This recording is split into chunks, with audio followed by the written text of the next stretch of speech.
সার্থক আর উজ্জ্বলবাবুর মধ্যে সব দূরত্ব মিটিয়ে দিল স্রোত।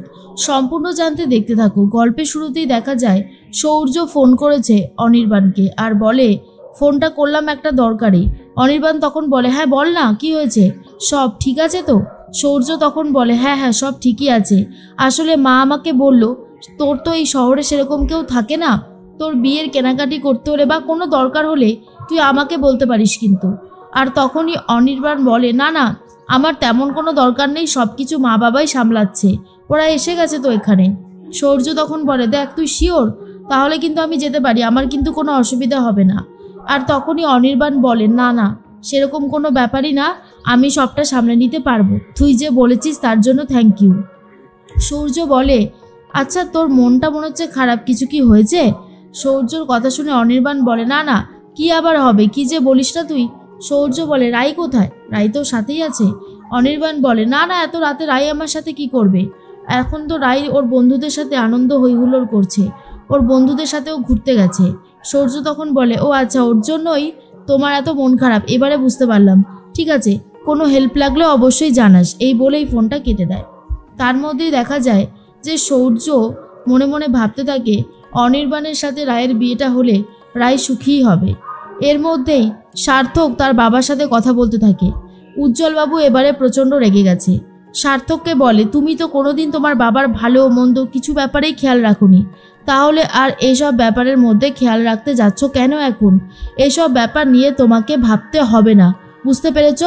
একদম ভাবতে হবে না, অনেক বাড়াবাড়ি করেছো তুমি। আমি আর তোমার কোনো কথা শুনতে চাই না, একদম চাই না, বেরিয়ে যাও, এই ঘর থেকে বেরিয়ে যাও। কি ভেবেছ আমি তোমার মাকে মেরেছি? আমি একজন খুনি? আমি কখনো কোনো অন্যায় করিনি আর আজও করতে পারবো না। আর এই যে স্রোতকে তুমি একদমই সহ্য করতে পারো না কেন আমি জানি, কারণ স্রোত আমাকে ভালোবাসে, আমাকে শ্রদ্ধা করে, ও আমাকে ওর বাবার মতোই দেখে, সেই জন্যই বলছি তুমি ওকে সহ্য করতে পারো না, যে আমি যে ওকে এতটা ভালোবাসি, ওর আর আমার মধ্যে যে বাবা মেয়ের সম্পর্কটা সেটা তুমি মেনে নিতে পারছো না, তাই না?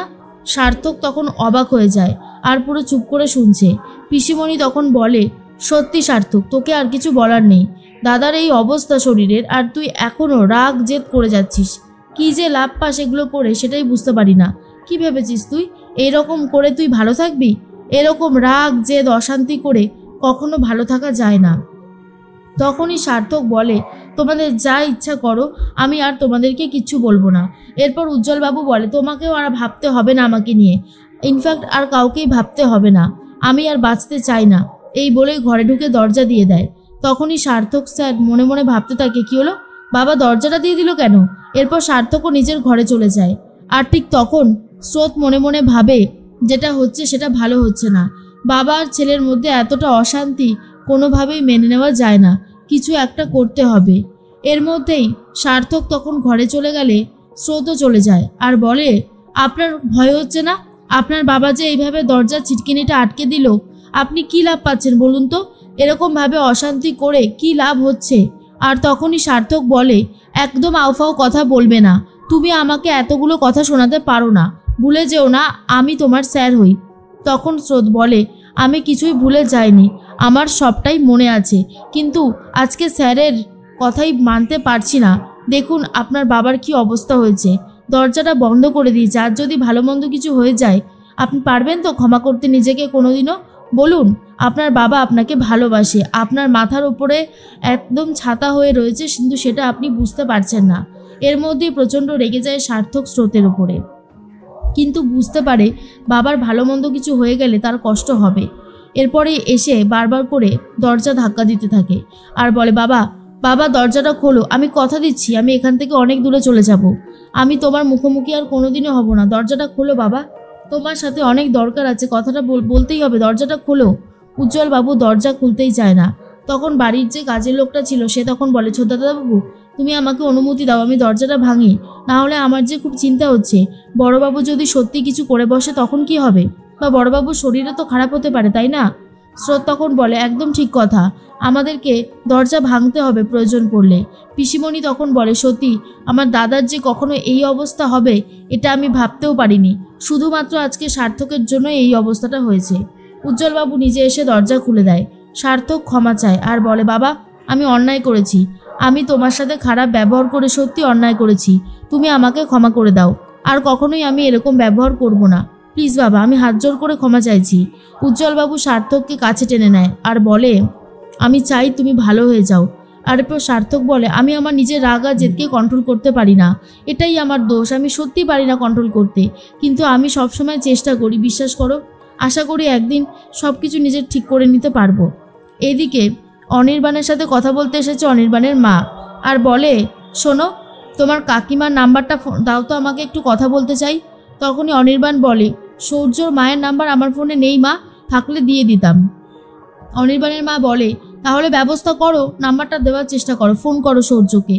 এরপর সূর্যকে ফোন করে, কিন্তু সূর্যর ফোন লাগছে না আর বলে নট রিচেবল বলছে। আমি কি করব এখন? ঠিক আছে, আমি দেখছি কোনো ব্যবস্থা করা যায় কিনা। অনির্বাণের মা বলে, আর কাউকে ফোন করো, তাহলেই তো হয়।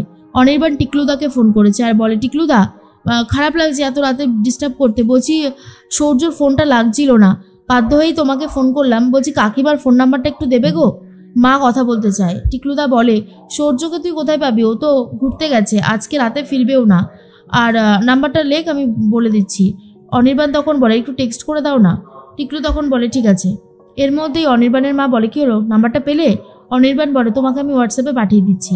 কিন্তু অনির্বাণ মনে মনে এটাই ভাবতে থাকে, কেসটা কি হলো, রায়কে ফোন করছি, রায়ের ফোন নট রিচেবল, এমনকি সূর্যকে ফোন করছি, সূর্যর ফোনও নট রিচেবল। রায় আর সূর্য একসাথে নেই তো? না না, এসব আমি কি ভাবছি, আমি এসব কথা একদমই ভাববো না। আমি এসব কেন ভাববো? রায়ের সাথে আমার একটা সুন্দর ভবিষ্যৎ হতে চলেছে, যেখানে আমরা দুজনে শুধু দুজনের জন্য থাকবো। আমি এসব একদম ভাববো না।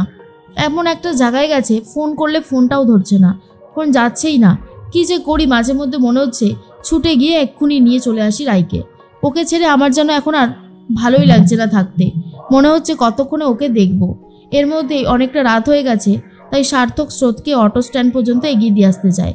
কিন্তু হাঁটতে হাঁটতে স্রোত অনেক গল্প করতে থাকে, আর তারপরেই অটো স্ট্যান্ডে দেখে অটো নেই, তারপরেও বকবক করে যাচ্ছে, কিন্তু সার্থক পুরোপুরি চুপ করে রয়েছে।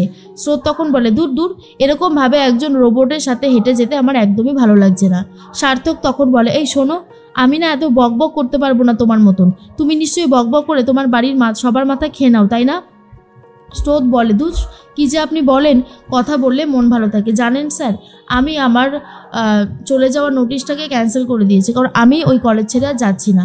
শুনে সার্থক খুবই খুশি হয় আর বলে, বাহ, এই তো প্রথম একটা দারুণ ভালো সিদ্ধান্ত নিয়েছো। স্রোত তখন মনে মনে ভাবে, স্যার খুশি হয়েছে আমার সিদ্ধান্তে, ওনার তো রাগ করার কথা। এরপরে সার্থক বলে, কি ব্যাপার বলো তো, তোমাকে এত খুশি লাগছে? স্রোত বলে, সামনে আমার দিদির বিয়ে, খুব এনজয় করবো, তাই ভাবছিলাম, সে সমস্ত কথাই মনে পড়ে গেল। যাই হোক, আপনি কিন্তু আপনার বাবার সাথে আর কখনো খারাপ ব্যবহার করবেন না, উনি সত্যিই খুব ভালো মানুষ।